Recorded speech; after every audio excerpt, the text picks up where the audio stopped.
PancakeSwap me hizo ser la mujer que soy hoy. Me llamo Romina, tengo 32 años, soy de Mendoza, estudié abogacía, todavía no me recibí. Y nada, soy una humilde trabajadora de Web3. Yo me acuerdo, esto sí que no lo he contado nunca. Contenido exclusivo para Cultura C3. Me invita un amigo a comer unas pizzas caseras. Como me dijo, vení, te Romy, era como mi amigo geek. Y fui julio del 2018, hacía bastante frío, pero adentro de la casa de él hacía como mucho calor. Me dijo, voy a poner a leudar la masa de las pizzas en los mineros. Y yo le dije, ¿cómo los mineros? Y claro, después entendí que él estaba minando Ethereum Classic.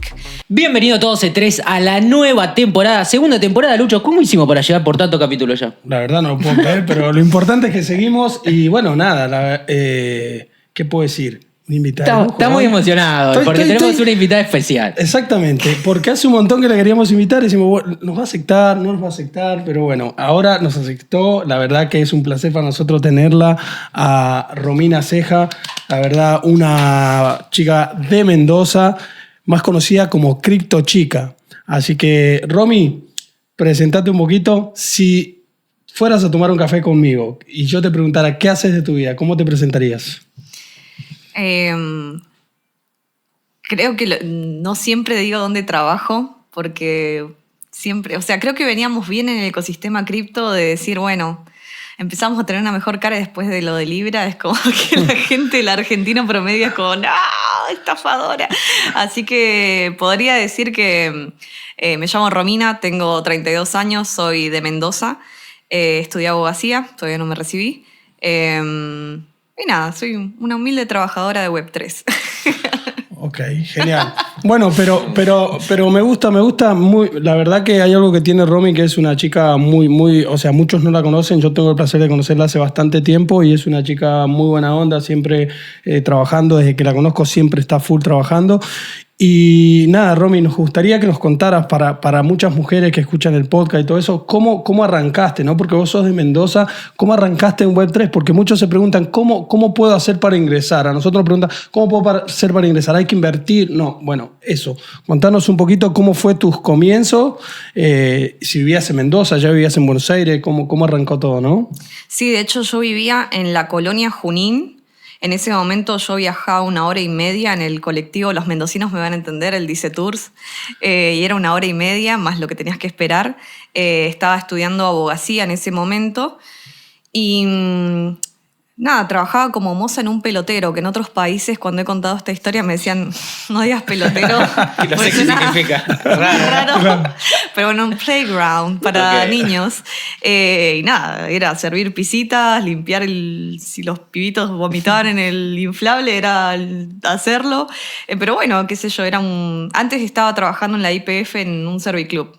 Porque la verdad que en Mendoza es medio complicado por ahí pegar un buen trabajo. No sé ahora cómo estaba, pero cuando yo estudiaba, por más que tuvieras, no sé, buenas cualidades o qué sé yo, hay mucho empleo público, lo privado es como un poco complicado, y en el este, que es tipo, no es el Gran Mendoza, más complicado todavía.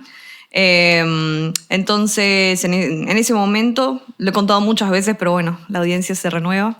Me invita un amigo a comer unas pizzas caseras. Tipo, me dijo, vení, te Romy, era como mi amigo geek. Y fui, y el loco era julio del 2018, hacía bastante frío, pero adentro de la casa de él hacía como mucho calor, y me dijo, voy a poner a leudar la masa de las pizzas en los mineros. Y yo le dije, ¿cómo los mineros? Y claro, después entendí, después con el tiempo entendí que él estaba minando Ethereum Classic. Entonces deja ahí leudando la masa y me dice, ¿pero no escuchaste de Bitcoin? Le digo, no sé qué es Bitcoin. Y ahí yo siempre le voy a agradecer, y se lo he agradecido un montón de veces, no me habla de trading o de especulación, sino de lo que me habla es de lo que a él le sorprendía, que eran los nodos alrededor del mundo. Tipo, el potencial de blockchain de estar guardado en diferentes computadoras alrededor del mundo. Y eso a mí me flasheó mucho, porque en ese momento era muy difícil tener plata en los cajeros de los pueblos. O sea, ahora la colonia tiene 11.000 habitantes, pero en ese momento creo que estábamos arañando los 10.000 y si recargaban el cajero o no era un... Era un tema, ¿no? Sí, todavía Mercado Pago no estaba tan fuerte, la gente en los comercios no tenía postnet, entonces el rey era el efectivo. Entonces, cuando leo el white paper, que es lo primero que me manda a hacer mi amigo, dice como un sistema electrónico, peer-to-peer, un cash electric, dije, tiene sentido. Y ahí empecé como a leer todo lo que podía. Y así empecé como este paso por cripto. Acá estoy. Okay. Me quedé. ¿Pero ya venías algo interesada con lo que es tecnología o fue tu primer acercamiento a lo que es tecnológico? No, para nada. Yo no sabía nada de tecnología, o sea, lo básico como cualquier persona, y no sabía nada de finanzas. Okay. Tipo, había visto en abogacía, que era lo que estudiaba en ese momento, principios de economía, pero no era para nada mi formación. Yo siempre vine como del palo del arte, del palo de cultura. O sea, a los 14 años fundamos yo tenía 14, pero estaba con gente más grande, fundamos una biblioteca popular, era como... Okay. Como lo social siempre, ¿no? Pues sí, palo más zurdo, palo más cultural y poesía. Entonces, también fue un encontronazo con este mundo porque empecé a juntarme con gente más liberal, un ambiente mucho más masculino. Yo venía como del palo más feminista y tipo no es secreto para nadie. Venía más de otro mundo, realmente. A muchos nos pasó así. Sí, y bueno, eso fue la primera vez que escuchaste Ethereum Classic. Ethereum Classic decimos que es un fork de Ethereum, que después vamos a hablar de Ethereum porque Nahuel tiene unas preguntas muy importantes que quiere hacer sobre Ethereum. Pero bueno, ahí arrancaste en Mendoza, empezaste a estudiar, te empezaste a rollar un poquito. Sí. Perdón, terminé la pregunta. No. Te empezaste a rodear un poco de gente que ya estaba en tecnología ahí en Mendoza. ¿Cómo surgió eso? ¿Te pusiste en tu casa a leer? ¿Cómo arrancó ahí Romina directamente a meterse en el palo? Porque mucha gente eso quiere saber, ¿me entendés? ¿Cómo arrancó alguien? Se pone a estudiar, se mete a alguna comunidad. O sea, en ese momento todavía no existía DeFi Latam, ¿no? No. En 2018 no existía. No, creo que en ese momento existía Argenpool y el grupo tan grande de Bitcoin Argentina en Facebook. En Facebook. Pero no mucho más. Yo me acuerdo, esto sí que no lo he contado nunca, contenido exclusivo para Cultura C3. ¿Viste cuando te interesás en algo nuevo y se te empieza como a abrir, no sé si el tercer ojo, empezás a ver eso por todos lados? Antes de entrar a una comunidad, antes de hacer un curso que después hice, en ese momento tenía una amiga que tenía un novio que también le gustaba bastante todo lo que es tecnología, inversiones y bla. Y me acuerdo que íbamos en Rivadavia, Mendoza, y no sé qué habíamos ido a buscar tan temprano, eran como las 6 de la mañana, íbamos en una F100 toda estartalada. En el campo, en Rivadavia. Y no sé por qué salió el tema y me dice, sí, Bitcoin. Y empezamos, y entonces eso también me manejó mucho. Como encontrar a otra persona que también estaba en la misma que vos. Sí, del este. Entonces yo dije, esto como tengo que empezar a ver. Y después iba caminando, yo siempre agarraba platita que tenía, me compraba un libro. Como, no sé, siempre mi vieja siempre me inculcó el hábito de la lectura. Entonces, Qué bueno, eso es súper bueno. Sí, entonces iba caminando y veo un libro que ya no lo recomiendo porque la verdad que la lástima lo malo de los libros de cripto es que todo va tan rápido que quedan desactualizados. Lo recomiendo como documento histórico. No lo recomiendo como algo, bueno, no sé si habrá una reedición, de un chico que se llama Gonzalo, no me acuerdo el nombre, y decía criptomonedas, tokens, ICOs, todo lo que tenés que saber para invertir. Y yo la verdad que no sé si quería invertir, pero el tipo sí había escrito muy bien los primeros capítulos describiendo el potencial de blockchain. Entonces decía, podemos poner la historia clínica en blockchain. Entonces ahí empezabas como a ver la aplicación práctica, o sea, que para qué sirve todo esto. Y después, buscando, empecé a googlear, vi un curso de la UNR que debe haber sido uno de los primeros cursos de Argentina. Y salía 4.800 pesos, chicos. No saben lo caro que era para mí, que cobraba 30 pesos la hora. Y dije, tengo que comprarlo. Y no se me ocurrió en ese momento pedir una beca o algo, debería haberlo hecho. Y también era yo creo, ahora que yo hago educación y que hago material, me imagino que hicieron su mejor esfuerzo porque eran bloques y bloques de texto, de criptografía simétrica, de Merkle Tree, era... Bien técnico. Sí, y tenía apartados más técnicos porque la verdad que se debe haber inscrito gente de todos los colores. Pero bueno, me gustó porque fue una aproximación más académica, que era lo que yo quería y lo que estaba acostumbrada siendo una estudiante universitaria. Así que sí, y también me nutrí mucho de lo que fue la comunidad Bitcoin Mendoza. Es como que, bueno, si te interesa te sumo al grupo de WhatsApp. Pero ese grupo ya estaba creado, lo Sí. empezaron a crear ustedes. No, ya estaba creado porque hay como OGs en Claro. Mendoza, creo que en toda la Argentina. Sobre todo gente que importaba cosas, gente que buscaba la vuelta a saltar el cepo de ese momento. Claro, más por el lado práctico más que por el filosófico y todo eso. No, yo creo que eran bastante filosóficos porque justamente era gente que en ese momento estaba bastante en contra del cepo y de las medidas de los gobiernos peronistas. Entonces, Cristina era mala palabra. Ahí. Y entonces buscaban mucho la vuelta y así se encontraron con Bitcoin y con toda esta narrativa de, no sé, en el primer bloque está escrito esto de esta referencia a la... Los fundamentos ya de, mira, esta es la solución. Poner. Sí, pero también la crisis del 2008, de las hipotecas de Estados Unidos y...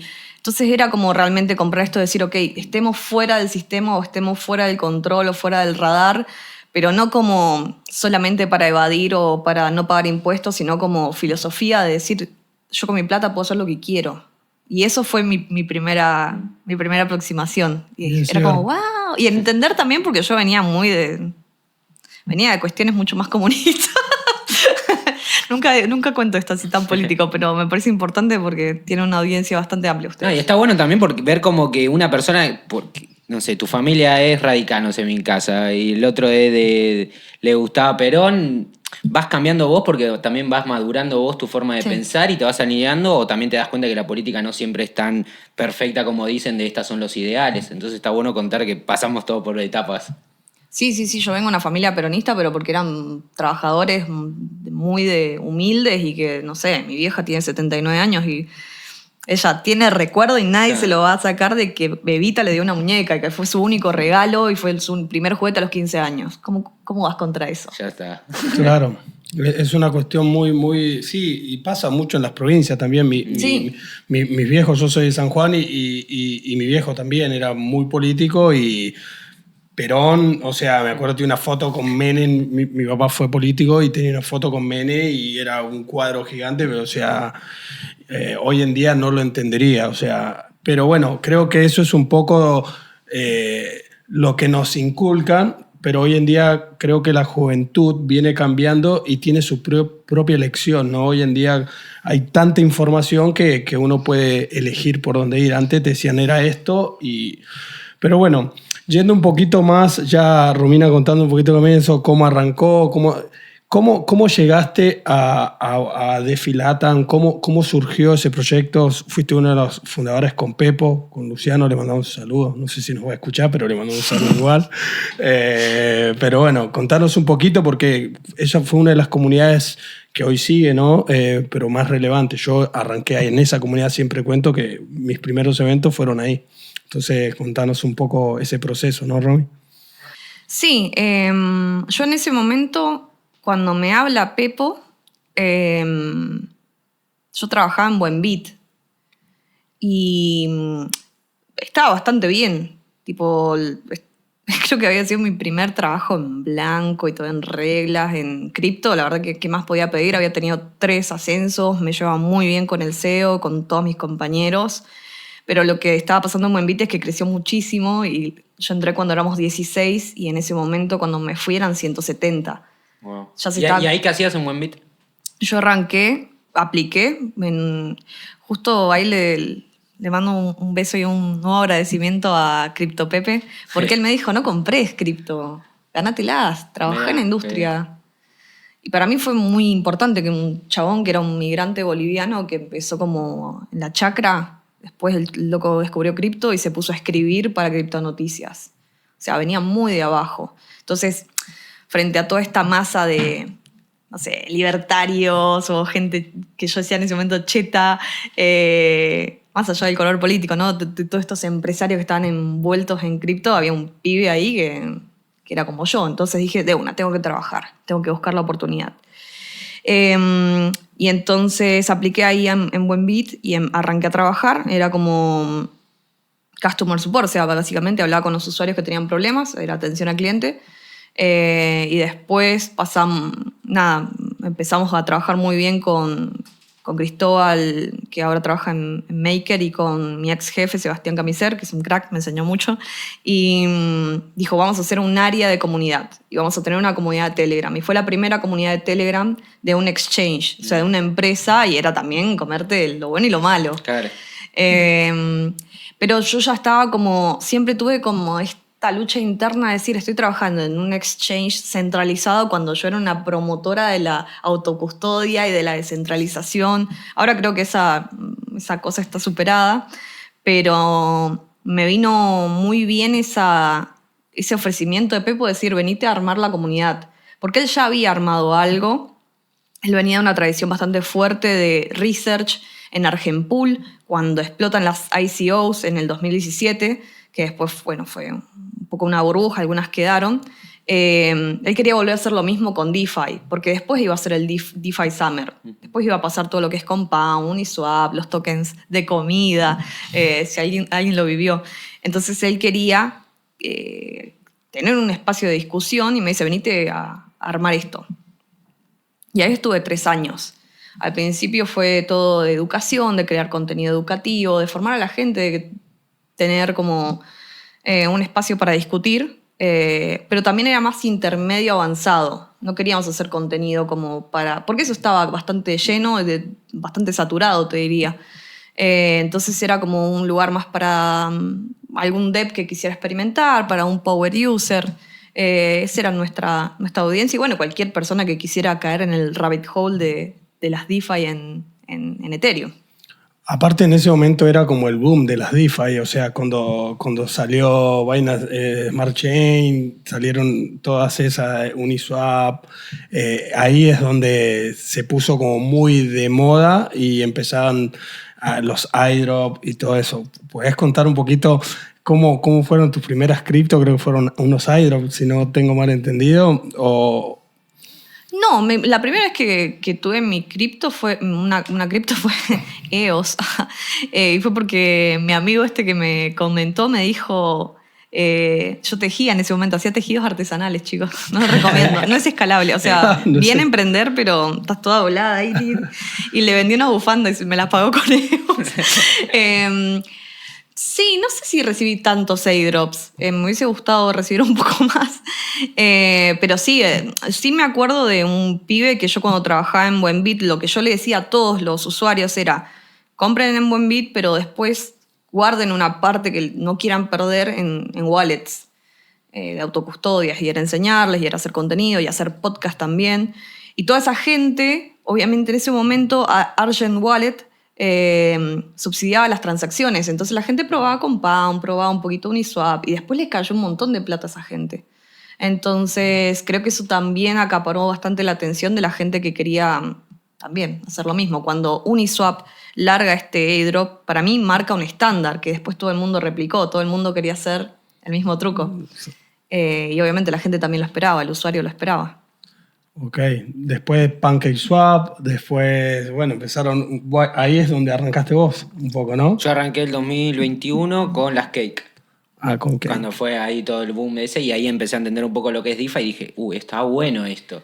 Sí, y a mí de hecho me da un poco como me gustaba en cuanto a como experimento, me da un poco de bronca en el sentido de que no estaba pasando en Ethereum, y Ethereum tenía el gas fees altísimo, era imposible pagar una transacción. Y yo colaboré con el equipo de PancakeSwap al principio cuando no los conocía a nadie. Entonces hacía traducciones al español y también hacíamos contenido con lo que era DeFi para principiantes, que era otra comunidad, con Diego, con el desaparecido Paturuzú, no sé qué pasó, con Paul Ironforce. Y me pagaban en cake, que en ese momento eran Claro. centavos. Y después como PancakeSwap me hizo ser la mujer que soy hoy. Ese es el título. Ahora se lo mandamos a la Fundación Ethereum. No, pero está bueno eso que contás porque es verdad, Ethereum, o sea, siempre se mostró como lo más seguro, que acá está cómo se construye de verdad todo, pero después los usuarios finales no podían pagar esos fees, era imposible. Entonces nosotros era como que, pará, hay una opción para todo el mundo y ahí creo que empezó toda esa rueda, pero siempre Ethereum quedó como ese, hey, nosotros hacemos todo bien y nos tomamos nuestro tiempo. Y ahí te hago una pregunta porque vos ahí creaste la primer como comunidad de una exchange, que ahora todo el mundo lo está haciendo, está, bueno, Binance con los Angel, todas esas cosas. Ah, también fui Binance Angel. ¿En serio? Sí. Ah, verá. Ok. Con Pepe, con Crypto Pepe. Pero fue Binance Angel, sí. Sí, sí. Pedro, Hay buen material ahí. No, a Pedro lo tenemos que traer, pero ahora está en Bolivia. Vamos a pagar el vuelo privado que venga. Sí, lo tenemos que traer en vuelo privado. Pagué este vuelo con criptomonedas. Claro, Este sí, criptovuelo. la verdad que él es el único que se resiste a pagar en fiat. A donde va, tiene que pagar con cripto. Y eso es muy loco. Yo le digo, ¿cómo haces?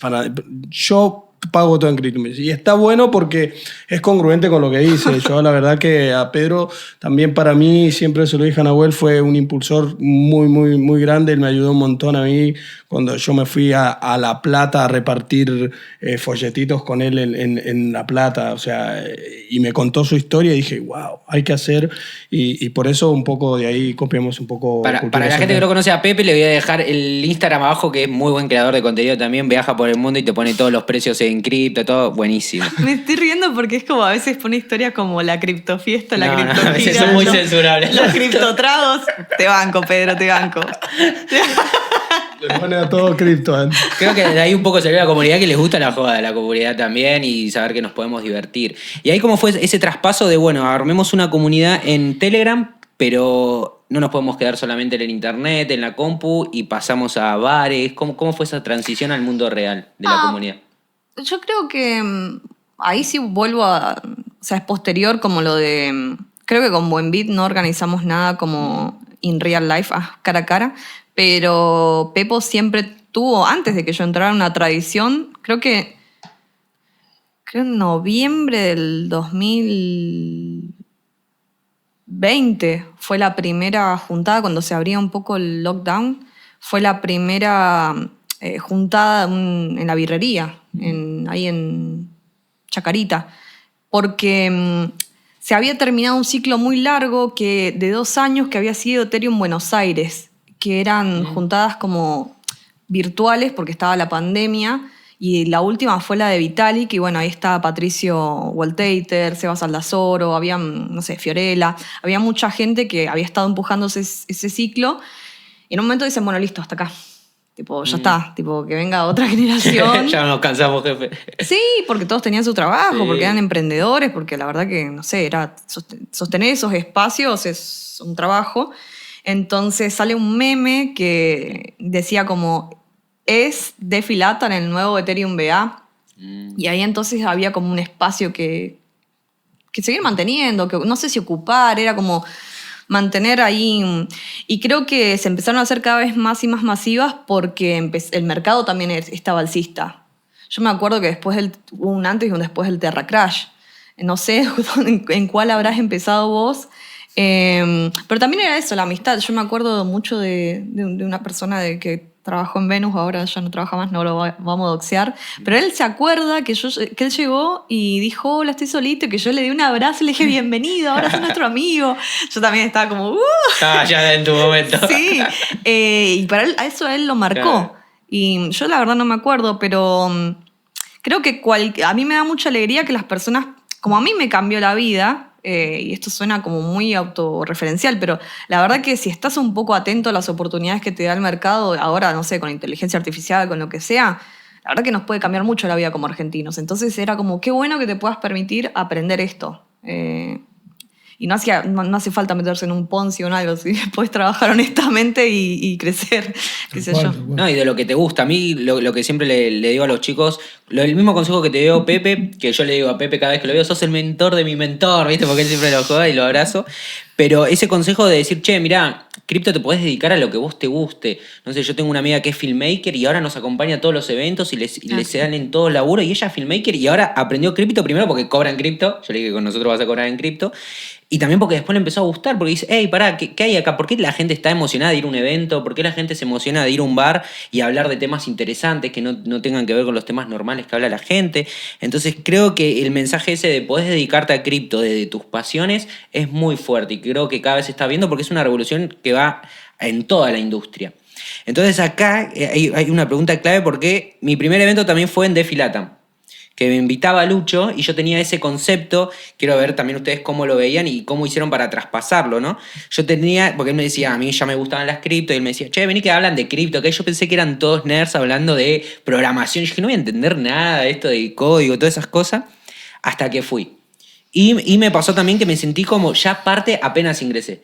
Como, uy, vení, vamos a jugar al Metegol, me dijo uno. Y empezamos a jugar y a charlar como si los conociera de toda la vida. ¿Cómo lograron que se genere ese ambiente? ¿Cómo fue? ¿Fue simplemente por ese estado de flow que estaban todos? Yo creo que había como... Yo nunca fui como tan fuerte en la parte técnica y eso era... De hecho, yo le rechacé la primera vez a Pepo. Le dije, no, yo no me da la cabeza. Tipo, yo estoy estudiando un montón, pero no alcanzo el nivel técnico que vos tenés. Y claramente no lo alcancé nunca ni lo voy a alcanzar, porque Pepo es una de las personas que más sabe en Latinoamérica y creo que en el mundo. Y me dijo, no importa eso, o sea, lo que necesitamos es como alguien que lleve la parte como más de comunidad. Y creo que eso fue un buen contrapunto, él con un nivel técnico muy grande y yo con una cuestión como más social. Sí. Social, es que se necesita. Hay que entender también que una comunidad no se forma solo con personas técnicas, porque ese es el problema. Si hay personas técnicas nada más, no terminan conectando. Es importante tener otras skills para hacer buen networking, conectar. Nosotros en la comunidad, yo no soy técnico, pero ¿qué pasa? Ya sé quién es quién y voy conectando personas con personas y ahí salen buenas charlas, buenos proyectos. Entonces, eso también hay que entender, ¿no? Porque mucha gente, a él, como te dijo, lo invitábamos a vení, vamos a juntarnos, vamos a las juntadas de Filata, hay gente piola, vas a conocer gente, o sea, Jim y todo, yo tenía mi grupete ahí. Buen grupo. tenía los OG de DeFi y yo lo invitaba y me decía, no, pero...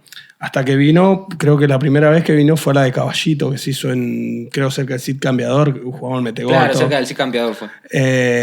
Y se dio cuenta que nada, pero también hay algo que tenía, y lo dijiste hace un rato, era algo un poco más técnico de Filata. No era para principiantes, sino para una persona que ya tenía un poco de conocimiento. O sea... ¿Se enfocaron en eso porque pensaban que ya estaba cubierta la parte básica o porque el público que estaba en ese momento demandaba más eso, ¿no? Porque era como el boom de DeFi.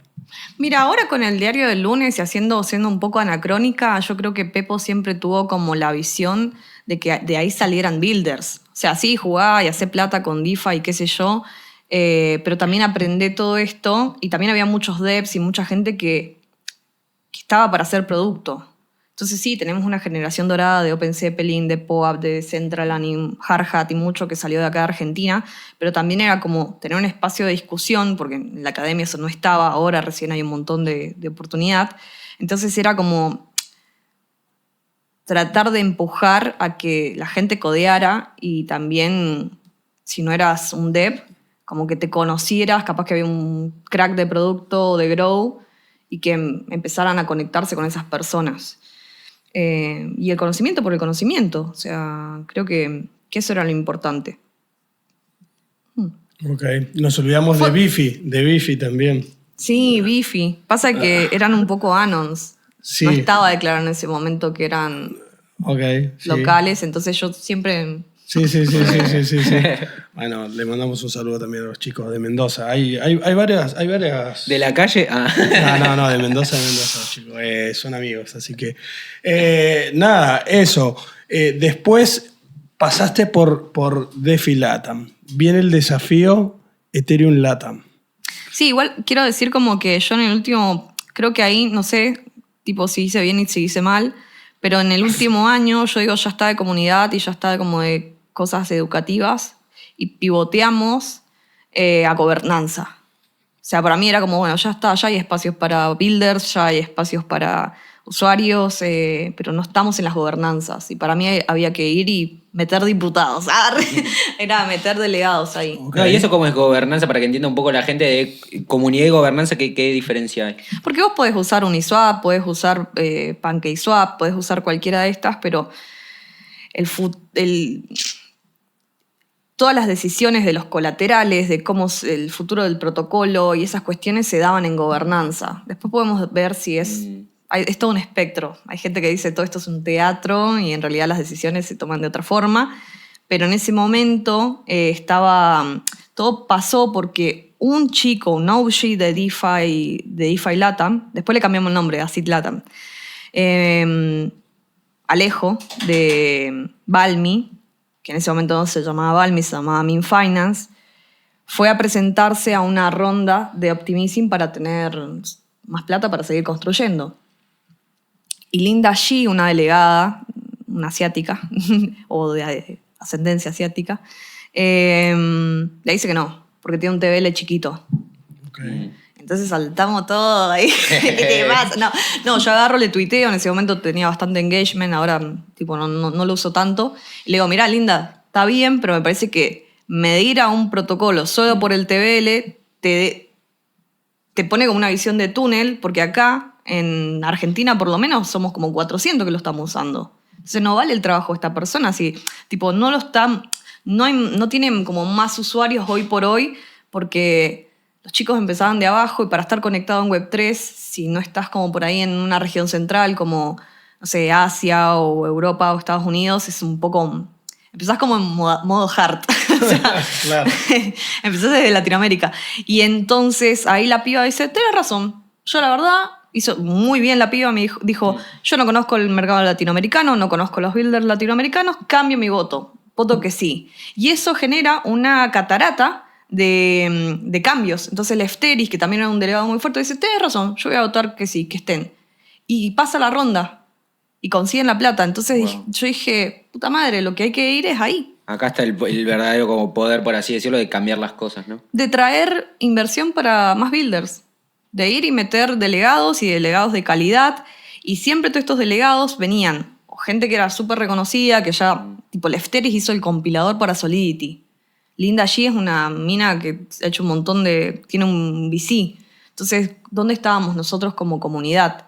Entonces, después leí un artículo de los que eran los pro delegates, estos que son delegados profesionales, que vienen generalmente de empresas que hacen su brazo de gobernanza, y dije, tenemos que crear pro delegates, pero de una comunidad. O sea, gente de a pie, y después eso que fuimos los primeros, fue copiado por un montón de gente, y ahora tenés gente de toda Latinoamérica, de Perú, de México, qué sé yo, que un poco imitó esto, en el buen sentido, ¿no? Fue como una ola, y fue mucha gente a los foros de gobernanza.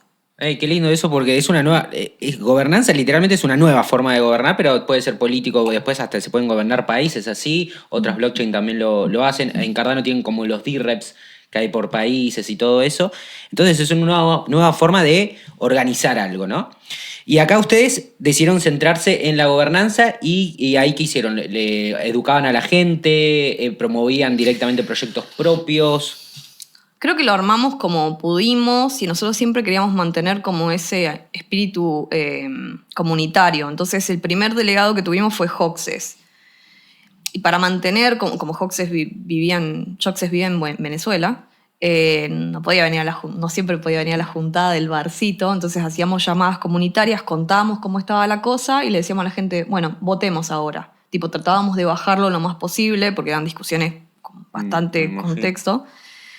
Creo que eso fue un error, tendríamos que haber como decidido nosotros, porque por ahí las personas votaban por una u otra porque nos escuchaban a nosotros, entonces eso es un sesgo.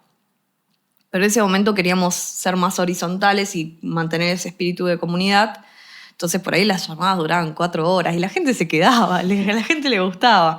Y armamos todo un sistemita con Snapshot y los POAPs, entonces toda la gente que había venido a las juntadas tenía voting power. Ay, qué bueno eso. Sí, fue un experimento. Creo que estuvo bien. Pero hoy por hoy las discusiones son bastante complejas, tenés que tener como mucho lore, diría la juventud. Esa palabra me encanta. ¿Sí? Diría la chaviza. Tenés que tener mucho contexto, ya no es tan fácil, las gobernanzas empezaron como a crecer bastante, tipo, no es lo mismo agarrar algo de cero que tipo MakerDAO, que tiene 6 años de política y de antecedentes. Y creamos ese equipo de gobernanza y después empezamos a sacar. Cuando sale la de Arbitrum, habíamos apalabrado a un pibe de Perú, que era Katin, que dijo, cuando salga la de gobernanza de Arbitrum, yo voy a ser delegado. Y armábamos como equipitos. Algunos eran roles transversales, como Yatmat, que es una persona que sabe un montón de DeFi. Y así teníamos como 6 equipos. Ahora no sé, porque yo me fui de Seed Latam porque me parecía que ya está. Que había que renovar habías cumplido un ciclo, pero Sí. antes de la gobernanza, el evento creo que también fue, por lo menos lo que yo creo que ahí es donde nació C3, fue Ethereum Latam. Sí. Eso fue un evento que ahí vino la ola de eventos un poco más grandes. Creo que fue el Decode que vino con Gavin, que fueron muy pocas personas, que ahí dijimos nosotros, ¿por qué hay tan pocas personas? Está Gavin hablando y éramos 40 personas, 50 personas. Y dijimos, bueno, después vino Ethereum Latam, que se hizo en el... Ahí en el Decode habíamos como creado C3. Y cuando vimos el evento y que había pocas personas y todo eso, decía, no puede ser que haya un evento tan bueno y que haya pocas personas, que haya comida, todo era todo hermoso para mí. Y cuando fue Ethereum Latam, no sé, habíamos llevado ya como 30 personas, que tenemos una foto en el parque, porque íbamos diciendo a nuestros amigos, che, mira, viene un evento gigante, viene esto, y ahí se fueron todos y vos entraste como voluntario. Yo estuve como voluntario. Yo he trabajado en todos los Ethereum como voluntario, en todos. Obrigada, amigo.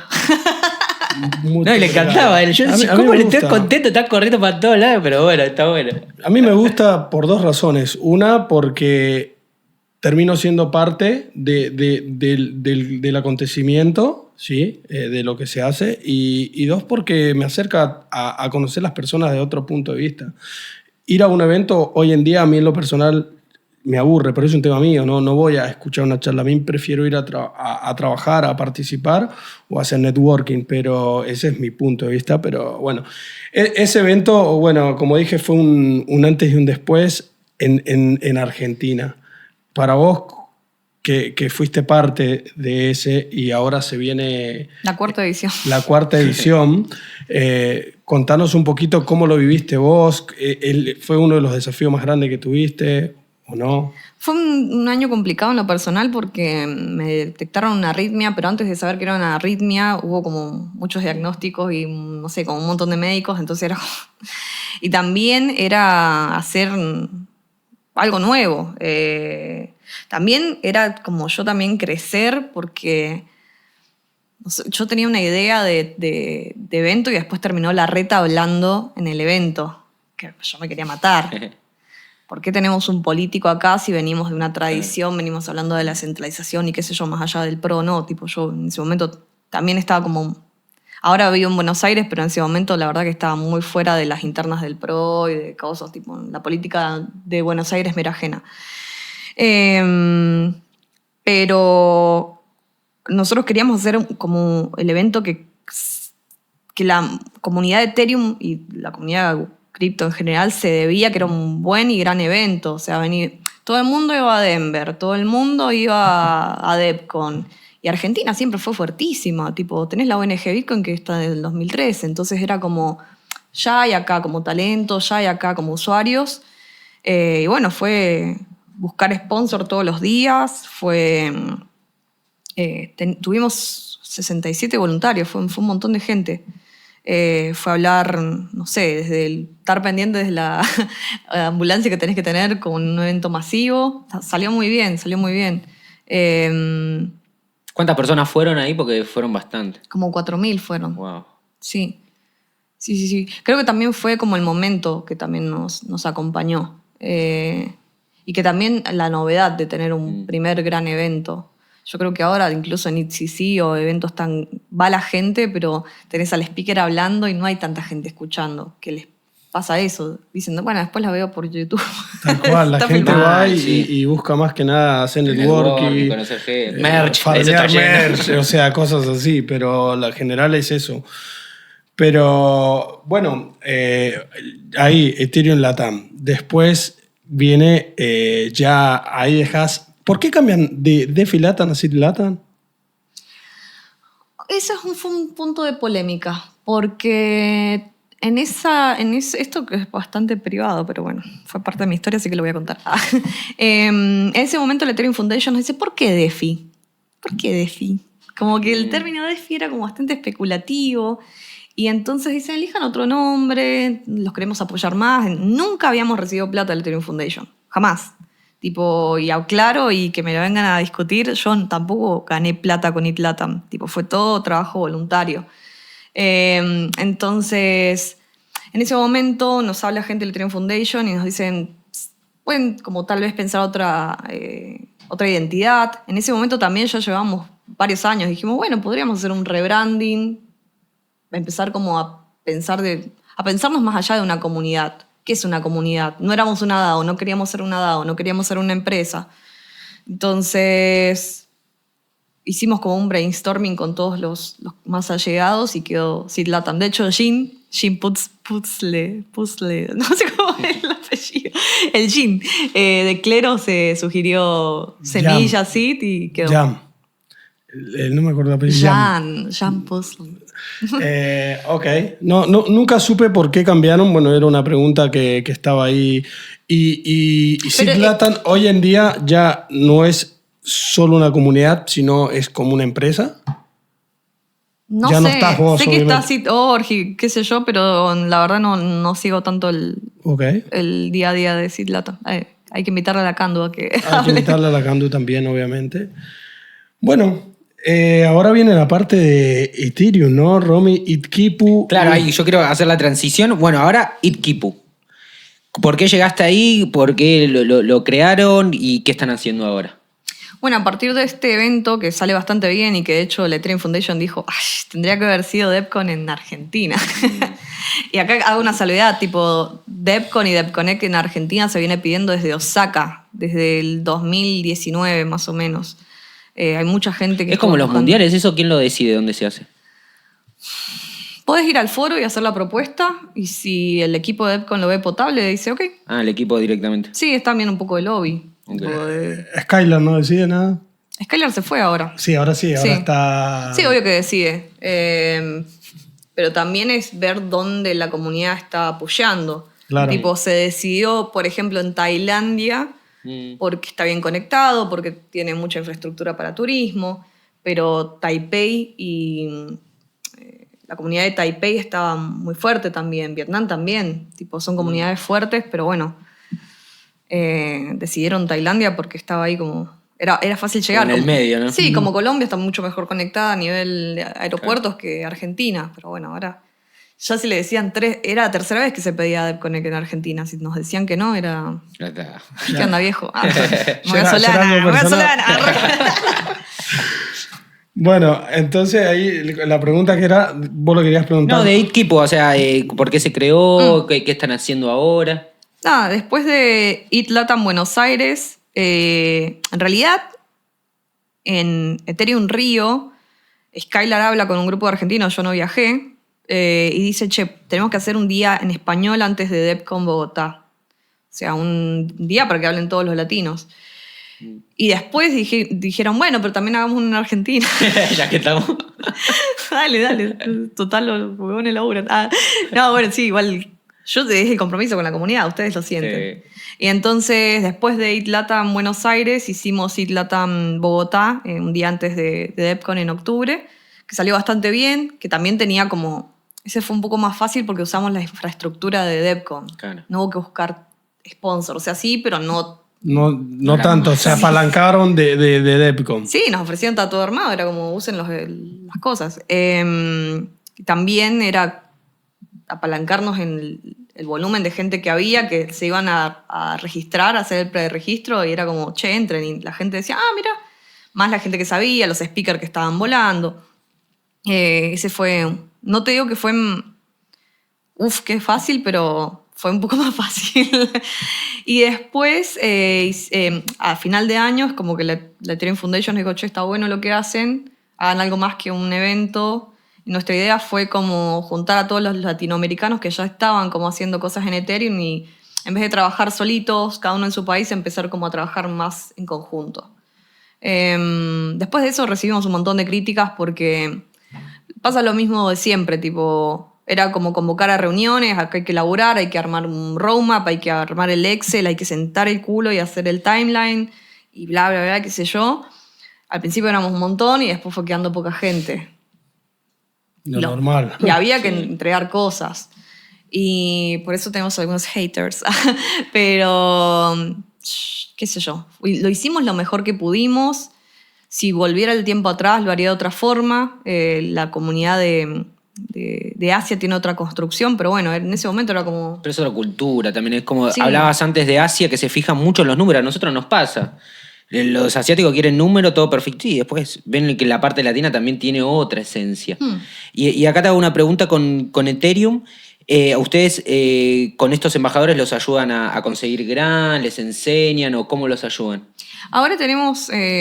tuvo varias formas Ethereum Kipu, porque de repente era como Eat Latam. Y la Ethereum Foundation nos dijo, bueno, pero ahora usen otro nombre o armen como una cosa paralela y que Eat Latam quede adentro de eso. Okay. Entonces, ahora Eat Kipu es una fundación y tenemos, seríamos como una patita de Ethereum acá. Tenemos Kipu Impact, que es mi área, que tiene un programa que se llama Kipu Impact Support Program. Tenemos un budget para apoyar iniciativas de Ethereum, de gente que quiera trabajar en Latinoamérica. Tenemos Kipu Stakers, que entregamos nodos a la gente y las educamos para que lo usen, porque tipo, tenemos re pocos nodos acá en Latinoamérica. Tenemos un poquito más que África. Está todo concentrado en el hemisferio norte. Tenemos la parte de educación, que es el área más grande, que damos cursos de Solidity presencial, porque ya está hay bastantes cursos online, entonces la idea es que se genere una dinámica profesor-alumno. Y tenemos Eat Latam, que es la conferencia. Ok, claro, sí, agarran varias aristas. Sí. Buenísimo. Bueno, ¿hay alguna pregunta más, crees vos? No, ¿cómo, para las personas que escuchan, cómo uno puede calificar a un grant? ¿Cómo uno se puede postular a un grant de Ethereum? En el ecosistema de Ethereum hay un montón. Tipo, si es nosotros el scope que tenemos es bastante amplio, pero apoyamos el tipo de iniciativas que quizás no apoyaría una cadena en particular o un protocolo en particular, porque ahí es como que ya tenés como que sí o sí responder a los intereses de Optimism, de Arbitrum, de lo que sea, que está bien. Pero por ahí, no sé, nosotros apoyamos un blog que quería hacer un chico de CK para hacer onboarding a computólogos y a matemáticos en Córdoba. Tipo, bastante específico, pero bueno, si a mí me sale de ese blog un matemático y dice, che, esto está bueno, lo leen 5 personas y ya tenés 5 personas onboardeadas en CK, que es mucho más complicado llegar a ese nicho, por ejemplo. Sí. Y capaz que nadie le da bola porque no tiene las métricas que necesitan. Claro, pero el tipo para mí está bien porque es un pibe que está en una comunidad educativa y ya la gente lo conoce. De hecho, llegó por nosotros gracias a Aranza Zapico, que es una criptógrafa cordobesa que ha hecho papers con Vitalik Buterin y tipo, Industria Nacional. Y dijo, es un alumnito mío, qué sé yo. Pero después podés agarrar, tipo Ethereum tiene también el Ecosystem Support Program, que es el brazo de grants, que tiene bastante presupuesto, mucho más presupuesto que nosotros, y tiene una wishlist, pueden poner Ecosystem Support Program y te dice qué apoyan, tienen todo un Notion con todo lo que quieren hacer, que es un poco más técnico. Y no tanto, también apoyan otras cosas como humanidades y qué sé yo, pero ya es como un trabajo mucho más. Puedes aplicar hasta grants de hasta $30.000. Y después tenés todas las cadenas, tipo ahora, por ejemplo, nosotros mismos vamos a aplicar al domain de Arbitrum con Eat Latam, porque ya también todo lo que es eventos o cuestiones comunitarias están pasando por las gobernanzas y tenés que ir y aplicar en programas que salen de las gobernanzas. tenés Optimism, que no sé ahora, pero en su momento eran las Millions. Entonces depende de lo que quieras hacer. Y dentro de esas cadenas, tipo, vos tenés Ethereum, después tenés Optimism, tenés Arbitrum y todas las Layer 2. Y arriba de esas tenés, no sé, un Plum Network o tenés las Orbit Chains o todo lo que usan el stack. Tipo, hoy por hoy WorldCoin usa el stack de Optimism, que es la Superchain. ¿Y ellos qué es lo que quieren ahora? Quieren que la gente construya mini apps arriba de su cadena. Entonces ahí tenés otra oportunidad de financiamiento. Tipo, depende de lo que quieras hacer, es meterte, leer la documentación y decir, ok, acá. Ok, bueno, esa es la información. Después igual vamos a dejar ahí abajo para que puedan ir a investigar, hacer su propio research y ver lo que hay en Ethereum, ¿no? Porque es importante. A nosotros nos pasaba, no entendíamos cómo era meterse a los grants y es importante que la comunidad conozca esta información, ¿no? De primera mano. Me encanta. Pero bueno, vos querías preguntarle de Ethereum, ¿no? Sí, ahora un poquito de Ethereum también para entrar en contexto con la gente, porque se está hablando mucho de Ethereum, bueno, ya pasó su momento, dicen algunos, no, esperen porque todavía seguimos acá y podemos hacer cosas.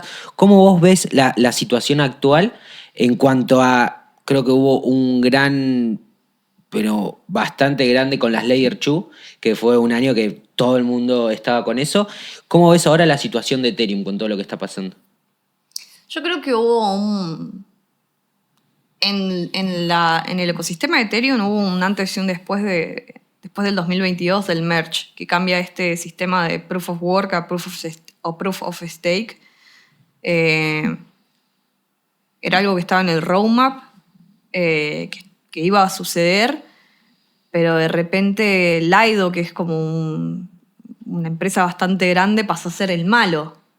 Pasó a ser como, tienen demasiado staking y qué sé yo, y fueron bastante castigados desde los OGs, no sé si de la Ethereum Foundation necesariamente, pero eran como los rusos malos que venían como a acaparar bastante de eso.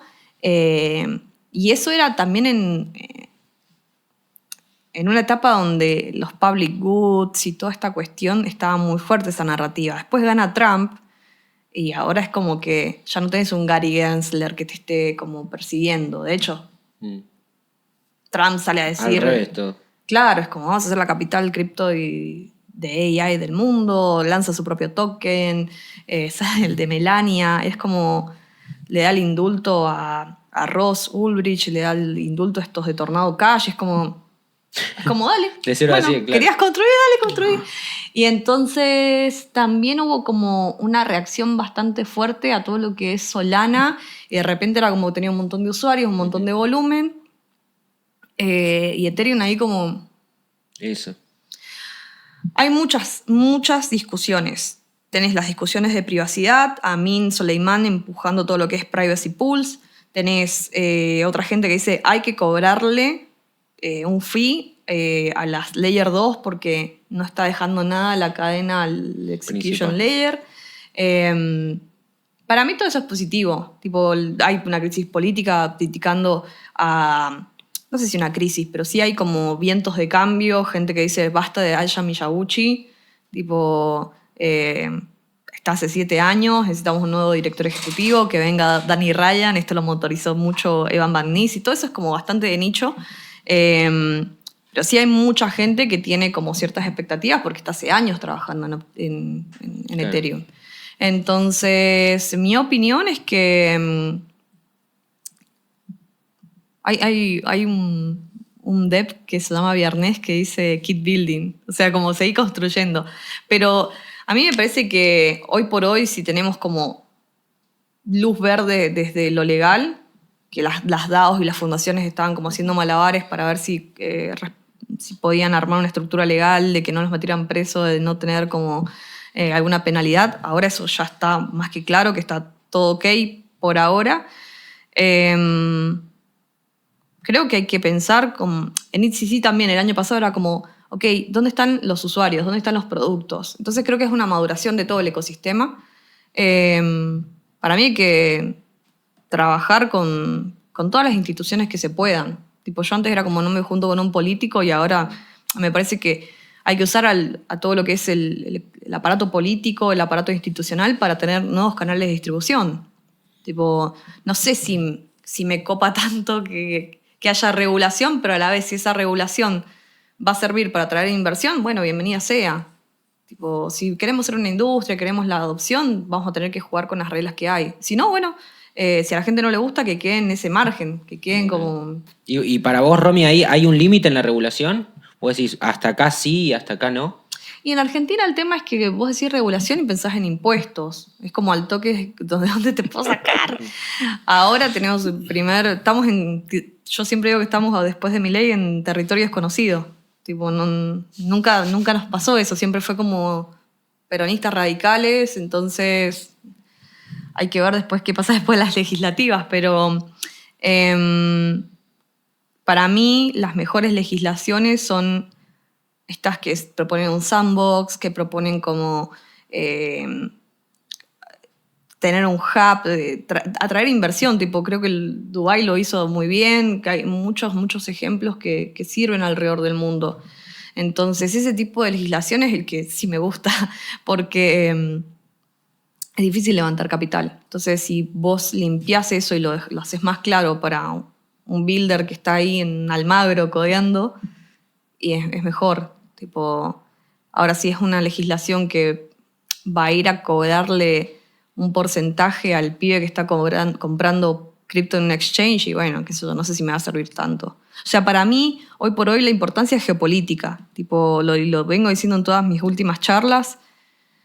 Para mí, si tenemos gente que está hace un montón, que tenemos talento acá en Argentina y en toda Latinoamérica, lo que nos queda a nosotros es ser buenos, es tener calidad, porque los asiáticos son muchos, nos ganan en número. Entonces lo que tenemos que hacer nosotros es ser los más específicos, los mejores a nivel código, y si no somos los mejores, tratar de llegar a caminar hacia esa utopía.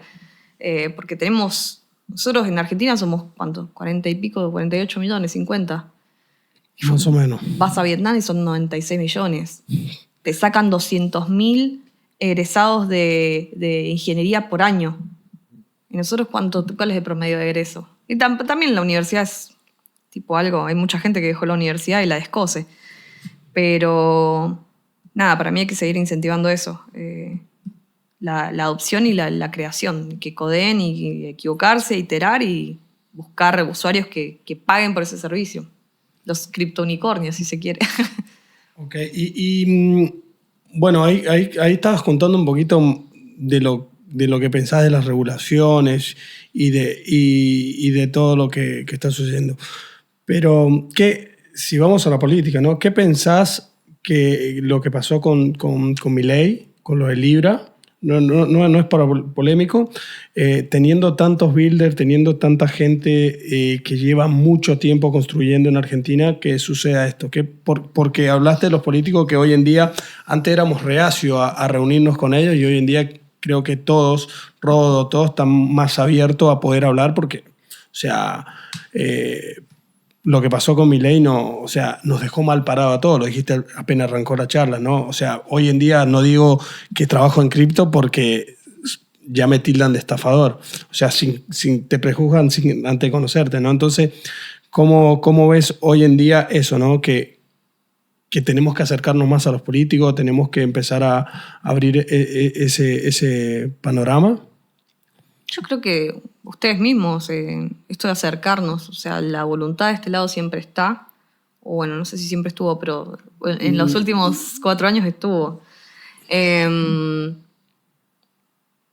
Nosotros, por ejemplo, trabajamos con el Ministerio de Educación, trabajamos con gente que es del PRO, pero yo ni siquiera, o sea, si fuera de otro signo político, trabajaría igual, porque a mí lo que me interesa es enseñarle Solidity a gente o sea, a los pibes del secundario, a gente, trabajadores, tipo, tenemos un montón de gente que quiere capacitarse para buscar salida laboral. Nosotros tenemos un trabajo con la Agencia de Habilidades para el Futuro y también vamos aprendiendo en el camino. Y esos son canales de distribución que, mientras yo hago un curso con una universidad que van 30 personas, si a mí el Ministerio de Educación me hace una convocatoria, tengo 300 alumnos de una.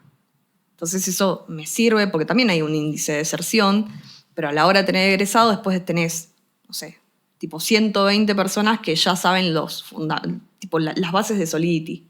Y esa gente después la puedes derivar a que a sus primeras pasantías y qué sé yo. Y en cuanto a lo de Milei, la verdad, yo no tengo acceso a las grandes esferas, no sé si fue una cuestión, muchos especulaban con que no, fue Karina, por eso no quemó a nadie, salieron algunos nombres con el tema de Tech Forum. No sé si fue una cuestión de ingenuidad, yo me acuerdo que estaba durmiendo la siesta, me desperté y dije, lo hackearon. Y después salió Lilia Lemoyne y dijo, no, lo hackearon. Me dio tristeza porque venía bastante bien Milei. Entonces, bueno, hay gente que capaz que no esté de acuerdo, pero digo, venía bastante bien en cuanto a, se reunía con Elon Musk, se reunía con Trump, iba para allá, para acá, documentales proyectados en Corea. Y esto pasó a ser como un tropezón, si se quiere. Discutíamos cuando apenas pasó con la gente del ecosistema y decían, no, pero esto no va a salir de Twitter. Y después me parece que sí salió de Twitter, que tuvo bastante repercusión. Y me parece que ahí que debe tener un montón de cuestiones en su agenda. No sé si está dentro de la agenda de Milei hacer una convocatoria pública para la gente que trabaja en Web3. Él lo dijo en varios de sus discursos que él prefiere que cripto quede en el ámbito privado, a diferencia del camino que está tomando el Brasil de hacer una CBDC. Lo único que puedo decir, puedo hablar por mí, por gente que trabaja en ecosistema, es que hubo tristeza. Yo me acuerdo de mucha gente de Crypto Twitter diciendo, che, qué tristeza, porque hay gente que también lo votó, gente que también tiene ciertas expectativas. Pero hay que entender también, eso cabe aclarar, que no le afectó a la persona de a pie. No. Porque le afectó a los criptotimberos, porque a los dejen, como se dice, porque la realidad que no es simple comprar Solana, tener una billetera Phantom, o sea era complicado. Yo estaba justo en Aleph ese día y veía cómo corrían los pibes, todos cómprame esto, o sea,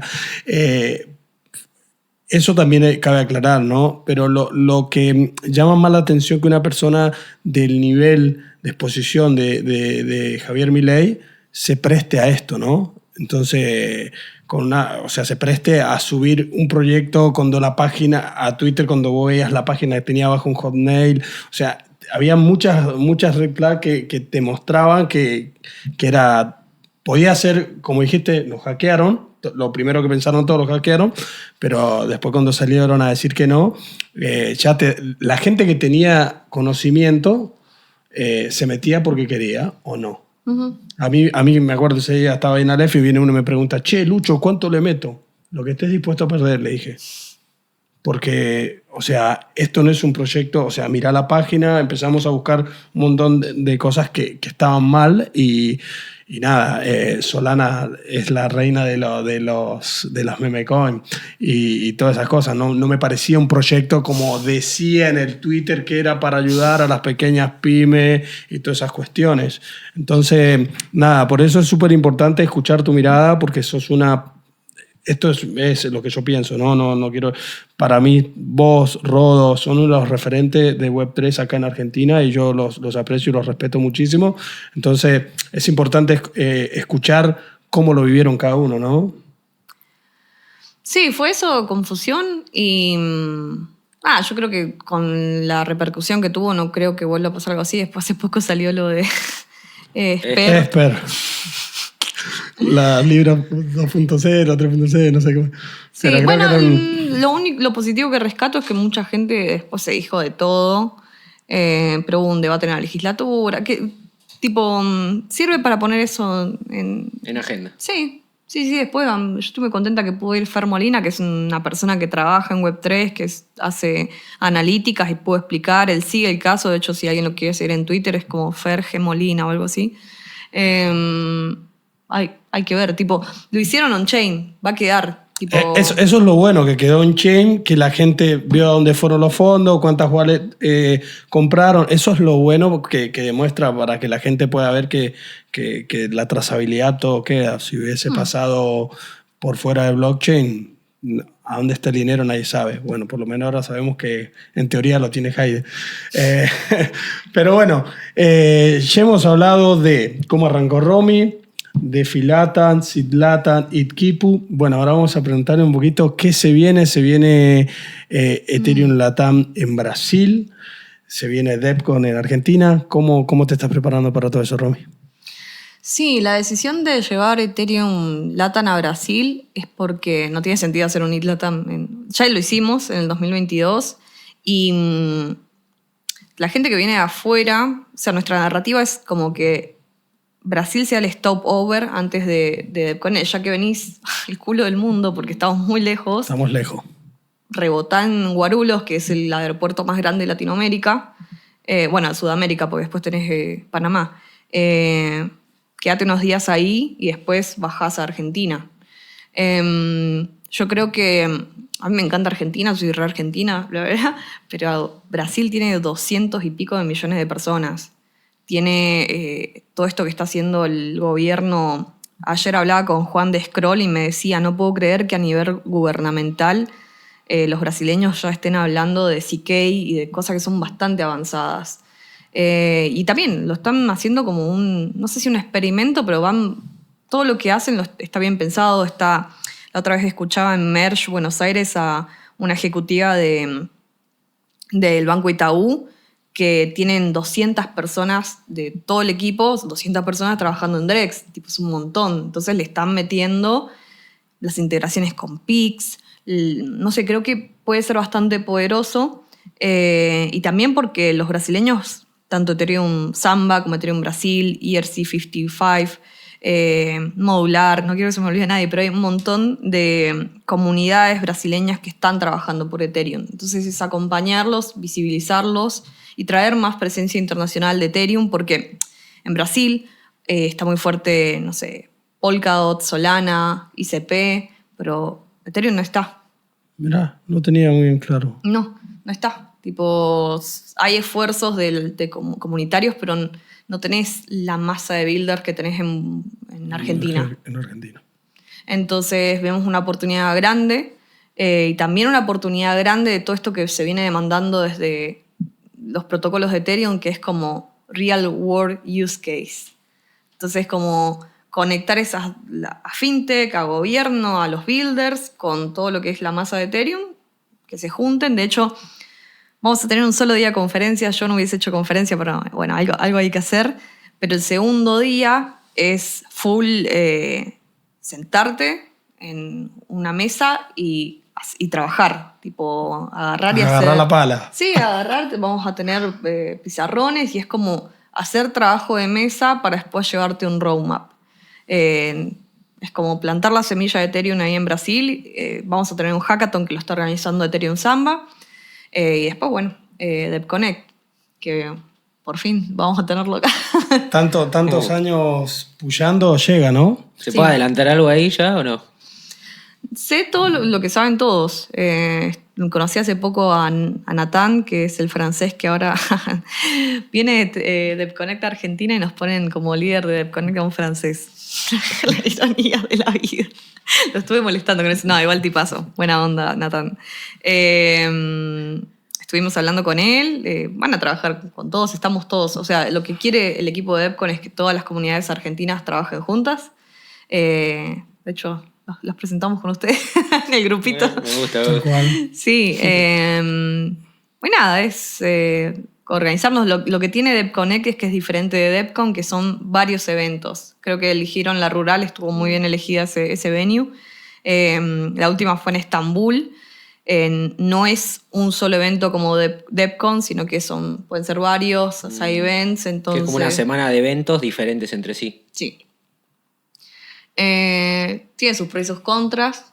Algunos eventos tienen más tracción que otros. Pero bueno, va a servir para mostrar lo que hemos hecho durante años. Así que yo estoy más como bullish en Brasil, lo tengo que reconocer, porque me gusta más ese desafío y porque Itquipu tiene un scope más latinoamericano. Pero bueno, van a estar los chicos de IT Argentina, nosotros también vamos a estar haciendo algo. Así que nada, vamos a ver cómo llegamos. Te vi falando portugués ahí. Estoy Ya está falando. practicando bien, ¿no? Estoy Muy bien, falando. muy bien. Bueno, qué lindo eso. Bueno, ya vamos llegando un poco al final, ¿no, amigo? Sí, ya ¿Qué- estamos qué- por el final, pero hay que hacer una pregunta muy importante, acá siempre tenemos. Primero que todo, agradecer a Fundación Blockchain Argentina por prestarnos el lugar. Ya nos conectaron todo bien, nos dejan poner las pantallas porque si no las sacan, así que muchas gracias a toda la gente. Y a Bitrefill, no sé si conocías Bitrefill, que es una cuponera de Bitcoin, bueno, anda por todo el mundo también regalando. Hay una que me encanta, que regalan una tarjeta con $10.000 en los eventos. Pero ahora te hago una pregunta y esto es capaz que es más personal para conocerte un poquito mejor. Imagínate que tenés una cuponera de Bitcoin ilimitada en Bitrefill.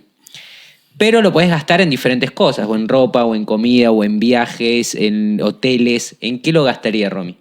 Uy, yo ahora lo gastaría en viajes, porque estoy yendo bastante a Brasil, no tengo un budget aparte, sale de mi salario, estoy yendo porque quiero, así que en viajes.